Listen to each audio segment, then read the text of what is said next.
ایک آبزرور کے طور پر وہاں سے ایک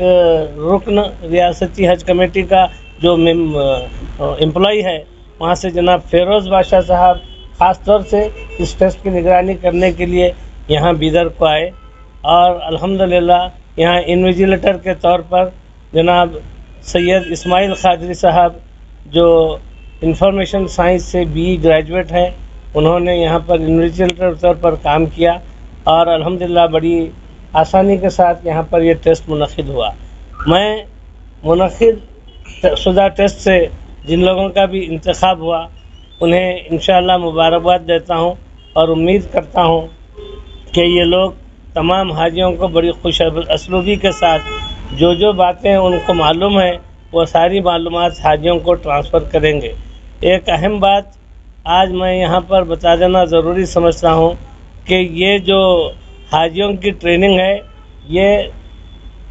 حکومت سعودی عرب کی جانب سے اور حکومت انڈیا کی جانب سے یہ کمپلسری ہے۔ کم سے کم 3 ٹریننگ کیمپ کا ہر حاجی کو اٹینڈ کرنا ضروری ہے۔ انہیں جو ہیلتھ کارڈ ملتا ہے آج کل اس کو ہیٹ کارڈ کہہ دیا گیا ہے، یعنی حج اینڈ ٹریننگ کارڈ، تو یہ ہیٹ کارڈ ہر ایک کے ساتھ ہونا لازمی ہے اس لیے، اور کم سے کم 3 ٹریننگ کا اٹینڈ کرنا ضروری ہے۔ جو حج کمیٹی آف انڈیا سے نامزد جو ٹریننگز ہوتی ہیں، جن کو منظور شدہ ٹریننگز ہوتی ہیں، ان ٹریننگ کیمپوں میں ان کا شریک ہونا ضروری ہے۔ میں پورے انڈیا کے، پورے کرناٹکا کے اور بیدر و اطراف کے سارے حجاج کرام سے گزارش کرتا ہوں کہ حج کے ٹریننگ کیمپس جو بھی منعقد ہوتے ہیں اس کو ضرور بضرور اٹینڈ کریں اور پوری انہماک کے ساتھ انہیں سنیں اور اچھی ٹریننگ لے کر یہاں سے جائیں، کیونکہ سال گزشتہ بہت لاپرواہی سے اور غفلت کی وجہ سے کچھ حادثات پیش آئے ہیں۔ ہم نہیں چاہتے کہ جانوں کی حفاظت بھی اللہ تعالیٰ نے ہر مسلمان پر فرض قرار دیا ہے، ایسا نہیں ہے کہ وہاں جا کر ہم مر جائیں گے، اللہ کی مرضی ہے، اللہ جس کو چاہے جہاں چاہے وہ روح قبض کر لے، لیکن اپنی لاپرواہی سے اگر جو ہے نا ہم اپنی جان گنواتے ہیں تو اس کی ذمہ داری ہم پر ہی عائد ہوتی ہے۔ اس لیے یہ ٹریننگوں میں شریک ہونا اور اس کو صحیح طور پر سیکھنا انتہائی لازمی ہے۔ آج یہاں پر جو ٹیسٹ منعقد ہوا اس کے لیے میں یہ ہائی ٹیک کمپیوٹر انسٹیٹیوٹ کے مالک جناب نوید صاحب سے بھی اظہار تشکر کرتا ہوں کہ انہوں نے ہماری درخواست کو قبول کرتے ہوئے اپنے سینٹر کو خالی کر آج یہاں پر ان کی ٹریننگ کا انتظام کیا، اور جناب فیروز بادشاہ صاحب جو بنگلور سے خاص طور پر اس کیمپ کے انعقاد کے لیے، اس ٹریننگ کے انعقاد کے لیے یہاں آئے، ان کا بھی جو ہے نا میں اظہار تشکر کرتا ہوں، اور جن لوگوں نے اس میں تعاون کیا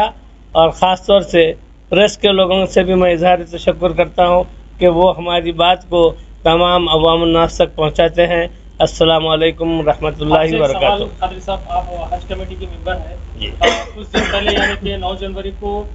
سوشل میڈیا کے مادھیم سے پتہ چلا کہ حج کمیٹی کا چیئرمین بنا، تو یہ کہاں تک سچ ہے؟ اور حج کمیٹی کی جانب سے پریس کانفرنس نہیں کی گئی، نہ ووٹنگ نہیں کی گئی، تو ایسے کیسے نیوز چینل؟ اگر آپ بھی سوشل میڈیا سے تعلق رکھتے ہیں تو میں آپ سے بھی گزارش کروں گا کہ سوشل میڈیا عام طور پر فیس بک نہیں بلکہ فیک بک کے طور پر مشہور ہے۔ وہ سی کو کے سے پڑھنا پڑتا ہے، جیسے CAT کیٹ ہوتا ہے، ویسے FACE فیک ہے، وہ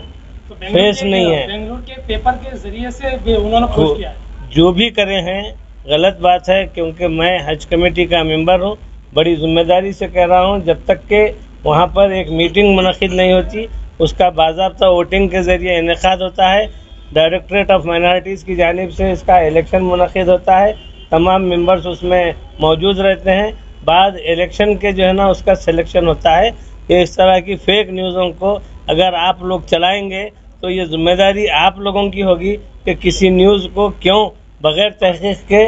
آپ لوگ آگے اس کو بڑھا دیتے ہیں۔ اللہ کے رسول صلی اللہ علیہ وسلم نے کہا کہ کسی بھی شخص کو جھوٹا کہلانے کے لیے اتنا کافی ہے کہ وہ سنی ہوئی بات کو بغیر تحقیق کے آگے بڑھا دے۔ حج کمیٹی کا چیئرمین ابھی تک نہیں ابھی نہیں بنا، انشاءاللہ بہت جلد بن جائے گا۔